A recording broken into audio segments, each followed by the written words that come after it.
Hello बच्चों, कैसे हैं आप सब। आई होप कि आप लोग काफी अच्छे होंगे। वेलकम आप सभी का आपके अपने प्यारे से स्टडी प्लेटफॉर्म बोर्ड एजुकेशन पर।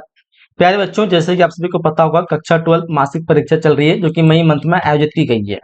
आज हमारे पास आया हुआ हिस्ट्री का पेपर, जिसको हम लोग इतिहास कहते हैं। इसमें हम लोग टोटल 30 क्वेश्चन को कंप्लीट करने वाले हैं। बिल्कुल आप लोग को ध्यान से देखना है। एक एक क्वेश्चन आपके लिए काफी इंपोर्टेंट होगा और अच्छी तरह से सारे क्वेश्चन को मैं एक्सप्लेन के साथ आपको समझाऊंगा। तो एक ही बार में आप लोग को सारी चीजें याद हो जाने वाली है, ठीक है। तो इसी बात पे फटाफट से इस क्लास को आप लोग लाइक कर देंगे और आप जो भी आपके दोस्त वगैरह है सभी के साथ एक बार शेयर कर देंगे, ठीक है, ताकि आपके सभी दोस्त के साथ ये पेपर जो है पहुंच सके, ठीक है। समय आपको दिया रहेगा 1 घंटा 30 मिनट का। और चलिए हम लोग क्लास की शुरुआत करते हैं, फटाफट से स्टार्ट करते हैं फर्स्ट नंबर क्वेश्चन से। और क्वेश्चन आपकी स्क्रीन पे आ चुका है।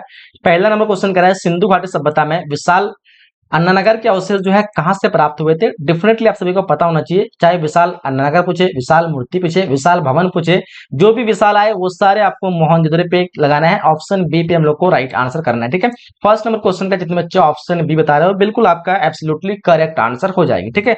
बाकी आप लोग को पूरी तरह से तैयारी करना है, तो आप लोग फटाफट से बैच ज्वाइन कर लीजिए। लाइव बैच जो स्टार्ट हो गई है, जो कि बहुत ही कम प्राइस में, इस वीडियो को देखने के बाद मात्र 1199 में आप लोग ऑल सब्जेक्ट के जो है पूरा क्लासेस कर सकते हैं, पूरा साल एग्जाम तक, जिसमें आपको live classes, regular classes, notes, PDF, study material, chapter wise subjective objective, chapter wise notes, और साथ ही साथ आपका प्रीवियस ईयर्स के paper, question paper, model paper, जितने भी चीजें हैं वो पूरी स्टडी मटेरियल दिया। ऑनलाइन टेस्ट हो, मॉक टेस्ट हो, क्विज हो, साथ ही साथ स्पेशल गेस्ट क्वेश्चन हो, यानी पूरे एग्जाम तक आपकी पूरी तैयारी कर जाएगी, जिसकी फी 2499 है। लेकिन अगर आप लोग इस क्लास को देखने कर लेते हैं तो 1199 आप लोगों को पूरे सब्जेक्ट की तैयारी कराई जाएगी। तो इसलिए फटाफट से आप लोग कोर्स में ज्वाइन हो जाइए। डिस्क्रिप्शन बॉक्स में नंबर दी गई, या फिर नंबर आप लोग को दिख रहा होगा, कॉल कर लीजिए अधिक जानकारी के लिए, या फिर एप्लीकेशन डाउनलोड कर लीजिए बोर्ड एजुकेशन, जहां पे आपको ये सारे पीडीएफ वगैरह भी वहीं पे मिलेगा, ठीक है। तो आप लोग बोर्ड एजुकेशन एप्लीकेशन जरूर डाउनलोड करिएगा। क्वेश्चन नंबर दूसरा करें हम लोग को, हड़प्पा सभ्यता किस युग की सभ्यता है। तो हड़प्पा सभ्यता किस युग की पूछे तो समझ जाना आप लोग को, ये हम लोग को पूछा जा रहा है कांस्य युग की सभ्यता। ये क्योंकि हड़प्पा सभ्यता में लोगों को जो कांसा की जानकारी प्राप्त हुई थी, इस वजह से उसको कांस्य युग सभ्यता कहते हैं। यहाँ पे सबसे अधिक कांसा का इस्तेमाल होता था, ठीक है। बात करें लौह युग तो होगा नहीं, क्योंकि हड़प्पा वासी को लौह की ज्ञान थी नहीं, तो लौह युग होगा नहीं। नवपाषाण, पुनर्पाषाण, ये हड़प्पा सभ्यता से पहले वाले युग को कहा जाते हैं, ठीक है। तो हमारा ये दोनों ऑप्शन भी गलत हो जाएगा। हड़प्पा सभ्यता में सबसे विख्यात जो था वो कांसा था, इस वजह से इस सभ्यता को कांस्य युग की सभ्यता कहते हैं। हड़प्पा सभ्यता का काल पूछेगा तो 2600 से 1900 बीसी तक इसकी काल जो है मानी जाती है, अकॉर्डिंग टू एनसीईआरटी, ठीक है। याद रहेगा, इतनी सारी चीज आप लोग को याद रखना है। हड़प्पा सभ्यता जो है सबसे पहला खोजा गया शहर जो हड़प्पा था। हड़प्पा जो कि रावी नदी किनारे से था। हड़प्पा की खोज 1921 ईस्वी में हुई थी। हड़प्पा की खोज जो किसने करता है तो दयाराम साहनी द्वारा हड़प्पा की खोज किया जाता है, ठीक है। हड़प्पा अभी वर्तमान में पाकिस्तान में है, ये भी चीज आप लोग को याद रखना है। क्वेश्चन कह रहा है हम लोग कालीबंगान। हड़प्पा सभ्यता का एक शहर है कालीबंगान, जो कि राजस्थान में स्थित है। कालीबंगान स्थित कहाँ पे है, राजस्थान में है। कालीबंगान से जुटे हुए हल्के प्रमाण मिले हैं, जुटे हुए हल्के साक्ष्य मिले, खेती करने के साक्ष्य मिले। कहां से मिले तो कालीबंगान से मिले हुए, ठीक है। अगला क्वेश्चन कह रहा है हम लोग को कि सिंधु घाटी निवासी को निम्नलिखित में से किस धातु का ज्ञान नहीं था। अभी मैंने आप लोगों को बताया, जो सिंधु घाटी के निवासी थे उन लोगों को लोहे की ज्ञान नहीं था। तो आंसर हम लोग को ऑप्शन सी पे राइट करना है। सोने की ज्ञान था, चांदी की ज्ञान था, तांबा की ज्ञान था, इन सभी धातु से परिचित थे, बट लोहे से परिचित नहीं थे। लोहे की खोज जो 1000 ईसा पूर्व में लगभग होती है, यानी 1000 ईसा पूर्व में लोहे की ज्ञान होती है लोगों को, ठीक है। इससे पहले जो है लोहे की ज्ञान नहीं थी, इसलिए हड़प्पा सभ्यता काल जो है 1900 से यानी 2600 से 1900 बीसी होता है। तो इस वजह से उस टाइम पे लोहे की खोज नहीं हो पाती है। क्वेश्चन कह रहा है हम लोग को कि मौर्य वंश का संस्थापक जो है वो कौन था। डेफिनेटली आप सभी को पता होना चाहिए, जो चंद्रगुप्त मौर्य जो है मौर्य वंश के संस्थापक होते हैं। आंसर हम लोग को ए पे लगाना है, ठीक है। चंद्रगुप्त मौर्य जो कि धनानंद को हराता है, चाणक्य की कूटनीति द्वारा धनानंद को हराया जाता है और हरा करके एक मतलब नंद वंश का अंत करके एक मौर्य वंश की स्थापना करते हैं, जो कि उसके संस्थापक होते हैं चंद्रगुप्त मौर्य। चंद्रगुप्त मौर्य का जो है स्थापना जो करते हैं वो 321 बीसी में करते हैं। कब करते हैं 321 बीसी में मौर्य वंश की स्थापना करते, ठीक है। मौर्य वंश पर जानकारी अर्थशास्त्र और क्या कहते हैं कि क्या उसको कहते हैं इंडिका द्वारा जो है जानकारी प्राप्त होती है। अगर आपको सब्जेक्टिव पूछ लिया जाए कि मौर्य वंश की जानकारी में कहां से प्राप्त होती है, तो मौर्य वंश की जानकारी हमें इंडिका और क्या कहते हैं कि अर्थशास्त्र के द्वारा प्राप्त होती है, ठीक है। अगला क्वेश्चन कह रहा है हम लोग को अशोक जो है वो किस वंश का शासक था। चंद्रगुप्त मौर्य जिसका बेटा था बिंदुसार, और बिंदुसार का बेटा जिसका नाम था अशोक, तो अशोक भी कौन से वंश हो जाएगा, वो हो जाएगा मौर्य वंश से, क्योंकि चंद्रगुप्त मौर्य मौर्य वंश से था। तो उसका पोता भी कौन सा वंश होगा, मौर्य वंश होगा, क्योंकि अशोक जो है चंद्रगुप्त मौर्य का पोता था, ठीक है। अशोक का राजरोहन जो होता है वो 269 बीसी को होता है, यानी 269 बीसी में ये गद्दी पे बैठता है। साथ ही साथ अशोक का एक फेमस युद्ध होता है जिसको कलिंग का युद्ध कहते हैं। ये कलिंग का युद्ध जो है 261 बीसी में होता है। कब होता है तो 261 बीसी में कलिंग का युद्ध जो है लड़ी जाती है। ये चीज आप लोग को याद रखना है। कलिंग युद्ध के बाद अशोक जो अपना धर्म को चेंज कर लेता है। मौर्य वंश जो है वो यानी चंद्रगुप्त मौर्य और बिंदुसार ये सब जो है जैन धर्म को मानते हैं, अशोक भी मानते हैं, लेकिन जैसे कलिंग का युद्ध होता है वो अपना बौद्ध धर्म को अपनाना शुरू कर देता है, यानी अपने धर्म को चेंज कर लेता है और आ जाता है बौद्ध धर्म में। ठीक है, आगे क्वेश्चन कह रहा है हम लोग को किस शासक को प्रियदर्शी कहा जाता है। अशोक ही वो शासक है जिसको प्रियदर्शी के नाम से जाना जाता है। बिल्कुल डेफिनेटली आप लोगों का राइट आंसर आना चाहिए ऑप्शन ए। बिल्कुल इजी सा क्वेश्चन है, अशोक को प्रियदर्शी कहा जाता है। ठीक है, अशोक के कई अभिलेख मिले जहां पे उसको प्रियदर्शी का जो है क्या कहते हैं साक्ष्य प्राप्त हुआ है कि इसको जो है प्रियदर्शी कहा जाता है। जेम्स प्रिंसेस ने पता लगाया, ठीक है, अभिलेखों के द्वारा। सबसे पहले अभिलेख किसने पढ़ा था अशोक के, तो जेम्स प्रिंसेस ने। कब पढ़ा था, तो 1837 को जो है पढ़ा था। ये चीजें भी आप लोग को याद रखनी है। क्वेश्चन कर रहा है हम लोग को प्रयाग प्रस्ती की रचना जो है वो किसने की थी। प्रयाग प्रस्ती आप सभी को पता होना चाहिए। प्रयाग प्रस्ती है इसकी रचना जो है हरिसेन ने करता है। कौन करता है, हरिसेन ने करता है। और प्रयाग प्रस्ती में किसके बारे में वर्णन है, तो प्रयाग प्रस्ती एक खंबा है, एक इलाहाबाद में। ये खंबा कहाँ पे है, ये खंबा इलाहाबाद में, ठीक है, बड़ा सा खंबा है। इसमें जो है लिखी हुई है, ठीक है, जो कि प्राकृत भाषा में लिखी हुई है। कौन सी भाषा में लिखी हुई है, प्राकृत भाषा में लिखी हुई है। किसने लिखा है, हरिसेन ने लिखा है। अच्छा, इसमें किसके बारे में लिखी हुई है, तो एक वंश है जिसका नाम है क्या कहते हैं गुप्त वंश। और गुप्त वंश से कौन शासक, समुद्रगुप्त, यानी स्पेशली समुद्रगुप्त के बारे में इस प्रयाग प्रस्ती में लिखी गई है जो कि इलाहाबाद में है। और कौन से वंश के बारे में जानकारी मिलती है, तो हमको बताना है गुप्त वंश के बारे में जानकारी मिलती है। पूछे जाए क्वेश्चन प्रयाग प्रस्ती से किस वंश के बारे में जानकारी मिलती है, गुप्त वंश के बारे में। प्रयाग प्रस्ती में किस शासक के बारे में वर्णन है, समुद्रगुप्त के बारे में। प्रयाग प्रस्ती के लेखक कौन है, हरिसेन है। प्रयाग प्रस्ती कहां पे है, इलाहाबाद में। प्रयाग प्रस्ती में जो लिखी गई भाषा है वो कौन सी भाषा है, प्रकृति भाषा। ये सारी चीज आप लोग को याद रखना है। आगे क्वेश्चन कराने को गंगा पुत्र जो है वो किसे कहा जाता है। डेफिनेटली आपको पता होना चाहिए जो गंगा पुत्र है, गंगा पुत्र भीष्म को कहा जाता है। भीष्म जो है गंगा में मिले थे, गंगा नदी में, ठीक है, इसलिए इसको गंगा पुत्र का नाम दिया गया है। तो आंसर हम लोग को ऑप्शन सी पे राइट करना है। ठीक है, आगे क्वेश्चन कह रहा है हम लोग को महाभारत की लड़ाई जो है वो कितने दिनों तक चले थे। डेफिनेटली आप लोग को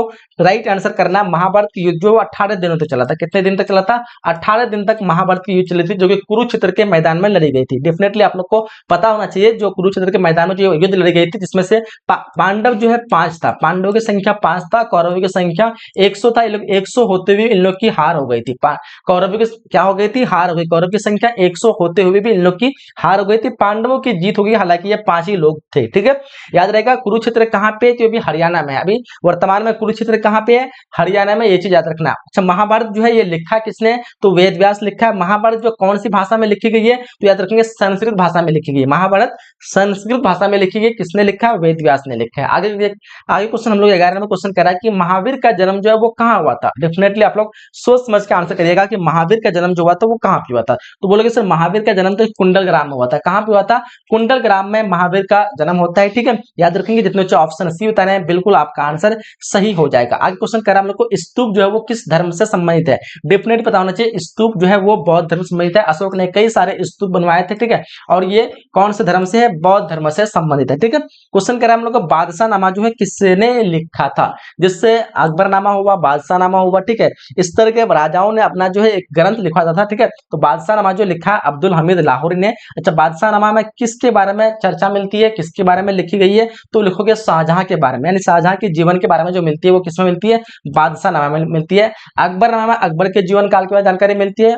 और क्या कहते हैं हुमायूं नामा में हुमायूं के बारे में जानकारी मिलती है। बाबर नामा में बाबर के बारे में जानकारी मिलती है। उसी प्रकार से बादशाह नामा में शाहजहां के बारे में जानकारी मिलती है। और लिखा किसने, तो अब्दुल हमीद लाहौरी, जो कि ये विदेशी थे और आए हुए थे शाहजहां के दरबार में, और वहीं से क्या कहते हैं शाहजहां का इतिहास लिखना शुरू कर दिया। क्वेश्चन करा कि भारत का अंतिम मुगल सम्राट कौन था। डेफिनेटली आप लोग को पता होना चाहिए जो मुगल सम्राट जिसकी स्थापना बाबर करते, कब करते, तो 1526 को करते। कब करते हैं, 1526 को करते हैं। लेकिन अंतिम जो इसका हो जाता है 1857 को। 1857 को जब क्रांति होती है, क्रांति के दौरान जो बहादुर शाह जफर है इसको कैद कर लिया जाता है और इसको रंगूर भेज दिया जाता है। इसके जो 2 बेटा होते हैं उन दोनों बेटा को जो कत्ल कर दिया जाता है अंग्रेज के द्वारा, और इस तरह से मुगल वंश का अंतिम हो जाता है, यानी मुगल वंश समाप्त हो जाता है। और इस प्रकार से बहादुर शाह जफर जो है मुगल वंश का अंतिम सम्राट बना रहता है। इसके बाद कोई नहीं आ पाता, क्योंकि इसके दोनों बेटे पोते को, मतलब एक पोता एक बेटा, जो भी इसका वंशज था उसको मार के खत्म कर देता, ताकि वंशज रहे ना आगे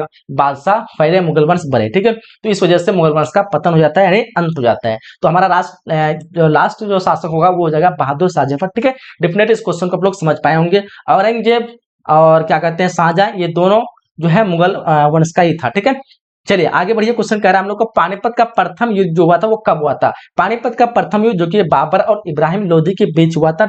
आप सभी को पता होना चाहिए 1526 को युद्ध लड़ी गई थी। कब लड़ी गई थी? 1526 को लड़ी गई थी, जिसमें से बाबर की जीत हुई थी और मुगल वंश की स्थापना हुई थी 1526 को। दूसरा पानीपत का युद्ध जो होता है वो 1556 को होता है। कब होता है? 1556 को द्वितीय पानीपत का युद्ध होता है, जो कि अकबर और हेमू के बीच लड़ी जाती है और अकबर का जीत होता है, हेमू की हार होती है, दोबारा से मुगल वंश की स्थापना होती है। इस तरह से दो पानीपत का युद्ध होती है और दोनों युद्ध में जो है मुगल वंश की मतलब शासक की जीत होती है और फिर दोबारा मुगल वंश की मतलब स्थापना होती है। पहली बार 1526 को जो कि इब्राहिम लोधी के बीच होती है और जिसमें अकबर क्या कहते हैं बाबर जो है जीत होती है, बाबर की जीत होती है और मुगल वंश की स्थापना होती है। फिर 1542 को जो है मुगल वंश जो है शेर शाह सूरी ने मुगल वंश को हरा देता है 1542 को। ठीक है, फिर दोबारा से 1556 में अकबर आता है, हुमायूं का बेटा, ठीक है, और पानीपत के युद्ध में जीत हासिल करती है और मुगल वंश की स्थापना करते हैं। कह रहे हम लोग को विजयनगर साम्राज्य का महानतम शासक कौन था? तो विजयनगर साम्राज्य का आपको पता होना चाहिए जो महानतम शासक था वो कृष्णदेव राय था। आंसर हम लोग को ऑप्शन बी पे राइट करना है। क्वेश्चन कह रहा है हम लोग को हरियर एवं बुक्का जो वो किस वंश के थे? तो हरियर और बुक्का सभी को पता होना चाहिए, ये दोनों जो है ये संगम वंश के थे। हरियर और बुक्का दोनों भाई थे और ये कौन से वंश थे? संगम वंश के थे। इन्होंने ही विजयनगर साम्राज्य की स्थापना किया था। बोलो कब किया था? तो 1336 को जो है विजयनगर साम्राज्य की स्थापना किया था। किसने किया था? हरियर और बुक्का ने किया था, याद रहेगा। अच्छा, विजयनगर साम्राज्य की जो महानतम शासक जो है वो कौन है? तो वो हो जाएगा आपका देवराय कृष्ण। ठीक है, जो कि तुलुव वंश से था। कौन से वंश से था? तुलुव वंश से था। कौन? देवराय कृष्ण। ठीक है, सबसे महानतम शासक था। क्वेश्चन कह रहा है हम लोग को विजयनगर यात्रा पर आने वाला प्रथम विदेशी यात्री कौन था? तो सबसे पहले जो आया था विदेशी यात्री वो था निकोलो कॉन्टी। कौन था वो? निकोलो कॉन्टी। आंसर हम लोग को ऑप्शन ए पे राइट करना। अगला क्वेश्चन कह रहा है हम लोग को शेख मोइनुद्दीन चिश्ती की दरगाह जो वो कहाँ स्थित है? शेख मोइनुद्दीन चिश्ती जो कि चिश्ती सिलसिला के संस्थापक है, जिसकी दरगाह अजमेर में है। कहाँ पे है? अजमेर में है। दरगाह से रिलेटेड क्वेश्चन आपके आ सकते हैं। शेख मोइनुद्दीन चिश्ती पूछे तो अजमेर बताना है, अगर आपको निजामुद्दीन औलिया पूछे तो दिल्ली बताना है, अगर आपको सलीम चिश्ती पूछे तो आगरा बताना है। ये तीन चीजें आप लोग को अच्छे से याद रखना है। क्वेश्चन कह रहा है तलवंडी। तलवंडी किस राज्य में? तलवंडी किसका जन्म स्थान है? तलवंडी की बात करें तो गुरु नानक का जन्म स्थान तलवंडी में है। ठीक है, ऑप्शन हम लोग को बी पे राइट करना है। इस क्वेश्चन का आंसर जितने बच्चे बी लगा रहे हो बिल्कुल एब्सोल्युटली करेक्ट हो जाएगा। कुतुब मीनार का निर्माण किसने शुरू किया था? आप सभी को पता होना चाहिए जो कुतुब मीनार जो शुरू किया था कुतुबुद्दीन ऐबक ने किया था, इसलिए इसका नाम कुतुब मीनार पड़ा। ठीक है, बट पूरा नहीं कर पाया था। पूरा जो इसका दामाद किया था इल्तुतमिश, जो कि रजिया सुल्तान के पिता थे। ठीक है, दिल्ली सल्तनत के रजिया सुल्तान के पिता इल्तुतमिश। ठीक है, इन्होंने जो है इस कुतुब मीनार का निर्माण को पूरा कर पाया था। अगर पूछे आपको कुतुब मीनार का निर्माण किसने शुरू किया था? कुतुबुद्दीन ऐबक ने। अच्छा, किसने पूरा किया था? तो इल्तुतमिश ने, याद रहेगा। आगे क्वेश्चन पूछ रखा हम लोग को बीजक में जो है किसके उपदेश संग्रहित है? तो बीजक में जो है कबीर के उपदेश संग्रहित है। किसके? कबीर के जितने भी उपदेश दिए गए हैं वो सारे उपदेश को जमा करके बीजक में रखा गया। तो बीजक में किसके उपदेश संग्रहित है? तो कबीर लगाना है। कहता है किताबुर रहला में किसकी यात्रा वृतांत है? तो किताबुर रहला में आपको पता होना चाहिए किताबुर रहला, किताबुल हिंद, ये सब क्वेश्चन पूछे जाने की संभावना है। किताबुर रहला जिसमें जो है इब्न बतूता की यात्रा वृतांत मिलता है, ऑप्शन सी जगह। किताबुर रहला जो कि अरबी भाषा में लिखी गई है। इब्न बतूता जो कि मोरक्को का निवासी था। ठीक है, कहाँ का निवासी था? ये मोरक्को का निवासी था। ठीक है, किताबुल हिंद पूछे तो अलबरूनी की है। किताबुल हिंद किसकी है? अलबरूनी की। ये भी अरबी भाषा में लिखी गई है, याद रखेंगे। क्वेश्चन कह रहा है हम लोग को अलबरूनी किसके साथ भारत आया था? तो अलबरूनी जो आया था वो महमूद गजनी के साथ भारत आया था। किसके साथ आया था? महमूद गजनी। ऑप्शन बी पे हम लोग को राइट लगाना है। क्वेश्चन कह रहा है कि इब्न बतूता किस देश का यात्री था? देखो क्वेश्चन पूछ रखा है मोरक्को का निवासी था। किस देश का? मोरक्को। ऑप्शन डी पे हम लोग को राइट लगाना है। हुमायूं नामा किसने लिखा था? तो आप सभी को पता होना चाहिए जो हुमायूं नामा है वो लिखा है आपके अब्दुल हमीद लाहौरी तो नहीं होगा, अबुल फजल गुलबदन बेगम, यानी ऑप्शन हम लोग को सी पे लगाना है। ठीक है, अबुल फजल अकबर नामा लिखा है, अब्दुल हमीद लाहौरी बादशाह नामा लिखा है। ठीक है, गुलबदन बेगम जो है हुमायूं नामा लिखा है। ठीक है, गुलबदन बेगम कौन थी? तो अकबर की फूफी थी, हुमायूं की बहन थी। ठीक है, ऑप्शन हम लोग को सी पे राइट लगाना है। क्वेश्चन नंबर 17 पूछ रखा है कोल विद्रोह जो है वो कब हुआ था? तो बोलो कि कोल विद्रोह जो हुआ था वो 1855 को हुआ था। कब हुआ था? 27 नंबर क्वेश्चन कोल विद्रोह 1855 तो क्या कहते हैं संथाल विद्रोह हुआ था 55 नहीं 1831 को हुआ था कोल विद्रोह। कब हुआ था? 1831। ऑप्शन हम लोग को सी पे राइट करना। ठीक है, 1855 से 56 को संथाल विद्रोह हुआ था। ठीक है, जो कि सिद्धू और कनौज इसके प्रमुख नेता थे। क्वेश्चन कह रहा है हम लोग को संथाल विद्रोह के नेता, अच्छा पूछ रखा है पे संथाल विद्रोह के नेता जो है वो कौन थे? तो सिद्धू और कनौज जो है संथाल विद्रोह के नेता थे। ठीक है, जो कि एक भूभाग के लिए लोग विद्रोह किए थे जिसका नाम है दमिन एक्कू। दमिन एक्कू क्या है? एक भूभाग है जिन्होंने अंग्रेज के लिए लिए जो ये भूभाग की मांग के लिए क्या किया, युद्ध किया था, संथाल विद्रोह किया था। ठीक है, ये विद्रोह कब हुआ था? 1855 से 56 में, जिसमें संथाल की हार हो गई थी और संथाल लोगों में जो दोनों मुख्य नेता थे सिद्धू और कन्हू, दोनों को फांसी की सजा दी गई थी, मार दिया गया था अंग्रेज के द्वारा। क्वेश्चन कह रहा है हम लोग को, ये अस्थायी बंदोबस्त जो है कॉर्नवालिस ने कब लागू किया था? तो अस्थायी बंदोबस्त जो कि भूमि का एक मतलब भूमि संबंधित से संबंधित है, जो कि बिहार और बंगाल में ये लागू किया गया था अस्थायी बंदोबस्त। ठीक है, और ये लागू किया था 1793 को, जिसको कॉर्नवालिस कोड भी कहा जाता है। ठीक है, तो अस्थायी बंदोबस्त कॉर्नवालिस ने कब लागू किया था? 1793 को। कॉर्नवालिस अपने नाम पे एक कोड बनाया, कॉर्नवालिस कोड, जो कि 1793 में बना। ठीक है, आगे बढ़िएगा। क्वेश्चन नंबर 30 आप लोगों को पूछा जा रखा है, फ्रांसिस बुकानन कौन था? आप सभी को पता होना चाहिए, जो फ्रांसिस बुकानन था वो एक चिकित्सक था। क्या था? वो एक चिकित्सक था। तो हम लोगों ने इस क्लास में जो है टोटल जो है 30 नंबर क्वेश्चन तक कंप्लीट कर चुके हैं। 30 क्वेश्चन में आप लोगों ने कितना क्वेश्चन सही कर पाया, आप लोग कमेंट बॉक्स में बताइएगा। और सारे क्वेश्चन आप लोग अच्छी तरह से याद कर लेना। ये क्वेश्चन सिर्फ आपके क्या कहते हैं कि मंथली एग्जाम के लिए नहीं, बल्कि आपके जो है जितने भी मंथली एग्जाम आने वाले हैं या फिर जो भी आपका फाइनल एग्जाम है, वो सारे एग्जाम के लिए इंपोर्टेंट होने वाला है। तो बिल्कुल आप लोग को अच्छी तरह सारे क्वेश्चन को समझ लेना है, और यही सारे क्वेश्चन आपके एग्जाम में पूछ जाने की पूरी संभावना है। ठीक है, क्लास अगर पसंद आया तो आप लोग लाइक कर दीजिएगा, अपने सभी दोस्तों के साथ शेयर कर दीजिएगा, ताकि आपके सभी दोस्त जो है इस क्लास से जुड़ सके और लोगों तक पहुंच सके। बाकी जो भी आप लोग न्यू बैच में एडमिशन नहीं कर पाए हैं, फटाफट से आप लोग एडमिशन कर लीजिए, या फिर पीडीएफ वगैरह आप लोग को लेना है, नोट्स वगैरह जो भी चीज लेना है, आप लोग बोर्ड एजुकेशन एप्लीकेशन को डाउनलोड करिए, वहां पे आप लोग को सारी चीजें मिलेगी। ठीक है, क्लास को हम लोग यहीं तक एंड करते हैं, मिलते हैं नेक्स्ट क्लास में। जब तक के लिए जय हिंद, जय Bharat and thanks for watching.